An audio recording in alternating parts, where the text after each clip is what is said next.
نو دلته کې الله پاک جل شانه مثال ورکوي چې تاسو خپل صدقې په احسان ور یادولو سره او په تکلیف ورکولو سره په دې سره باطلوي. د دې مثال داسې دی چې یو منافق دی یا یو مشرک دی، هغه د خلکو د ښودنې دپاره عمل کوي، د خلکو د ښودنې دپاره. ایمان په الله او په آخرت، یعنې په آخرت کې به دې ته هېڅ حصه نه میلاویږي، صرف د خلکو د ښودنې دپاره. نو ګوره یو شرط مونږ ویلو چې ایمان دی، دویم اخلاص دی چې ته یو عمل کوې خالص ته الله دپاره به یې کوې، د ریا دپاره به د ښودنې دپاره د عمل وکړو نو بس دا عمل دی لوړه دی، د دغې ثواب نه میلاویږي. ثواب خو پرېږده، الټه په دې عمل باندې د الله رانیسي بیا. او ورځ د قیامت چې الله پاک جل جلاله جهنم په چا باندې ګرموي که نه، هغه به 3 قسمه کسان دي. یو به عالم او حافظ وي چې ده به علم او حفظ کړي وي، خو د دې دپاره چې خلک راته عالم وي، خلک راته حافظ وي، د الله دپاره به یې نه وي کړي. یو به هغه سخي وي چې هغه به جوماتونه او مدرسې او ښکلې ښکلې کارونه به یې کړي وي، خراب کارونه به یې نه کړي، خو د الله دپاره به یې نه کړي. او یو به هغه مجاهد چې هغه خپله وینه د الله په لار کې ورکړي، شهید شوي وي.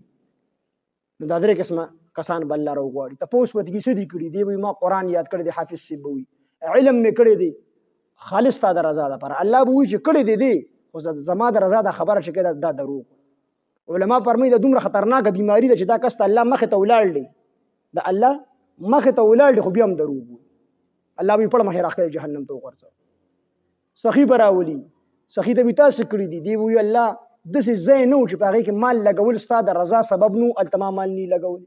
یعنې هر ځای کې چې کوم ځای کې ستا د رضا د لګولو سبب و مال، او هلته ما مال لګولی دی، الله به وایي چې دروغ وایي، زما د رضا دا خبره پکې نشته. مال دې لګولی دی او په جوماتونو مدرسو کې دې لګولی، په ډمو دې هم نه دی الوزولی، خو زما د رضا دپاره دې نه دی لګولی، د خلکو د ښودنې دپاره دې لګولی دی، او ته دنیا کې ویلي شوي دي، دی به هم پړه مخې راښکلي جهنم ته وغورځولی شي. شهید به راوایي تاسې کړي دي، الله ما وینه ورکړله ستا د رضا دپاره، الله به وینه دې ورکړله، جهاد کې جنګېدلې، د کافرانو سره جنګېدلې، خو زما د رضا د خبره پکې ته دروغ وایي، الله به یې پړه مخې راښکلي جهنم ته وغورځوي. دا ولې وي؟ دا 3 قسمه ډلې چې دي، د دې د وجې نه په دنیا کې دین ژوندی کېږي، د علماو او د حافظانو د وجې نه، او دغه رنګې د مال د وجې نه، ځکه چې مدرسې او جوماتونه خو مالدار جوړېږي که نه، د پیسو د وجې نه جوړېږي، نو مال به یې لګولي. دغه رنګې د اسلام حفاظت په تورې سره کېږي، جهاد سره.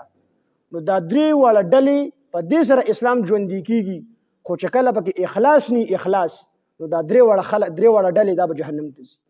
اخلاص اوچت څیز دی، او زموږ علما فرمایي د دې یو مثال ورکوي. د اخلاص داسې دی که نه، لکه په سړي کې چې روح، او چې په کوم عمل کې اخلاص نی اخلاص وي، دا داسې دی لکه مرداره. نو که یو سړی چیلی چې کوم دی مرداره شوي راوړي، مونږ ته وایي چې دا چیلی واله دا قبوله کړئ، په تا باندې مې سود د مرداره چیلی ده، نو مونږ به ډېر خفه کېږو په دې باندې. خو ماما لی راوړه کېدای شي دی ورسره ووي، او که مونږ لی راوړه نو مونږ به خفه شو چې دا دې څوک. خو که د دغې مردارې چیلی په ځای باندې یو وړوکې غوندې مارکې چرګوړي چې راوړه مونږ لی راکړو، نو مونږ به هغې باندې ډېر خوشحالېږو، مونږ زموږ ډېر لوی قدر و، یخني به پکې ځان لو.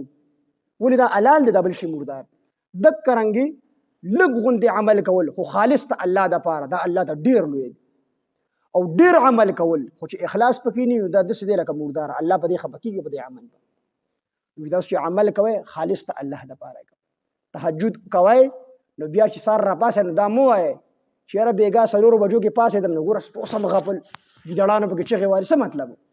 مطلب یې دا چې ما بېګا تهجد کړی دی، تلاوت مې کړی دی، دا به نه وایي. بس دا تا د الله دپاره کړي دي، خورې پرې واړوه، الله به دا ستا د نیک اعمال چې کوم دی ښکاره کوي. دا لوی لوی بزرګان چې تېر شوي دي او د دې د نیک نیک اعمال مونږ ته مخې ته راځي چې پلانکي بزرګ به دوره تلاوت کوو، دوره تهجد به کول، دا څنګه راغلي؟ د دې پټ کړي دي، خو الله ښکاره کړي، الله به یې ښکاره کړي، خو ته به یې نه ښکاره کړي. نو اخلاص په کوم عمل کې چې اخلاص، یو بزرګ دا واقعه بیانوم بس بیا ختموم. یو بزرګ هغه په یو ځای کې د ونې عبادت کېدو، د تبر واغستو، وي زم دا ونه کټ کوم. خلک ورته وایي څه چل کوي؟ ونه کټ کوم.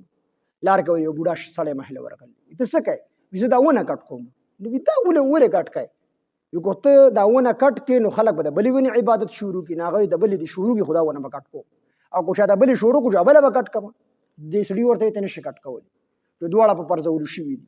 نو دا نیک سړی چې دی، دا بوډا سړی اوچت کړی، ځمکې له راپرېښی د پسینه ول ناست شوی دی. 3 پیرې دا بوډا ځمکې له راپرېښود، په 3مه پیره له پسینه باندې کېښود. د بوډا د لاندې نه وي یا لکه وي ته دا ونه سلم کټ کوې، خو ته دا کټ کې د بلې ونې عبادت په خلک شروع کړي. داسې وکړه روزانه به زه تاله یو اشرفی در کوم، یوه اشرفی او ستا د بالښت لاندې به یوه اشرفی پرته وي، نو په هغې باندې د دین څه کار کوه، ځان له مدرسه کې ورکوه، صدقه کوئ، نو تا ته به اجر میلاویږي. او دا ونه که ته کټ کړې نو بلې ونې عبادت په خلک شروع کړي، دا ټیک ده. ونه یې پرېښوده، یو دوه درې ورځې د شیطان د بالښت لاندې به یو اشرفی کېښودله.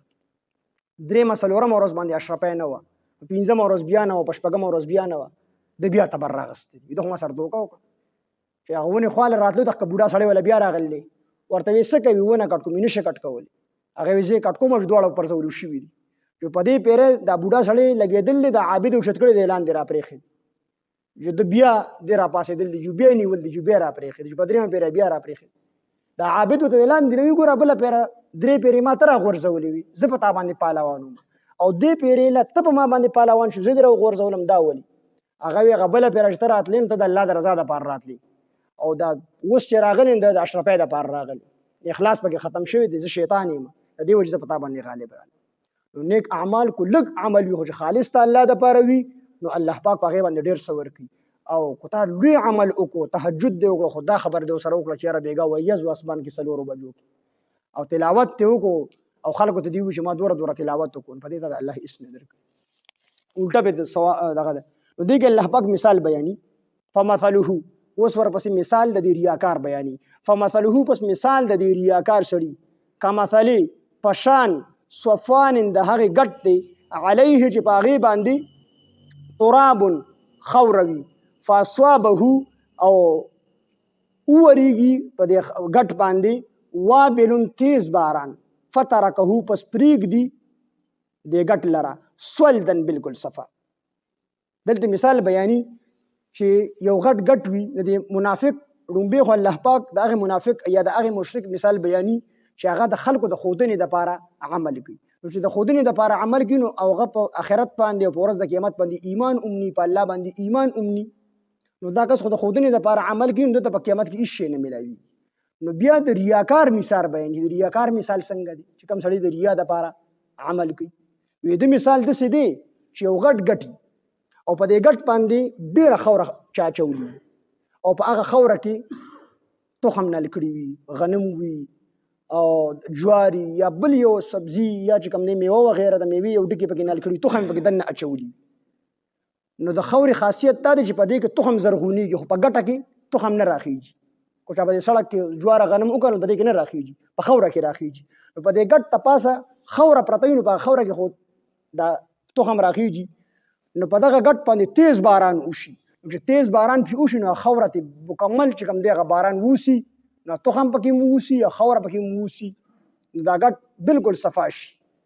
چې ګټ صفا شي، نو په ګټ کې خو بیا څه شی نه راخیږي. نو دغه شان د ریاکار مثال دی چې دې په ریاکارۍ سره عمل وکړي، نو دې چې کوم عمل وکړي دا په ریاکارۍ سره وکړي، د ریاکارۍ مثال داسې دی لکه په دې ګټ باندې چې باران وشي، خوره ته ووسي، هېڅ شی پکې را زرغون نه شي، تش د بازګولو کوتک پاتې شي، ته ته هېڅ نه میلاویږي په دې باندې.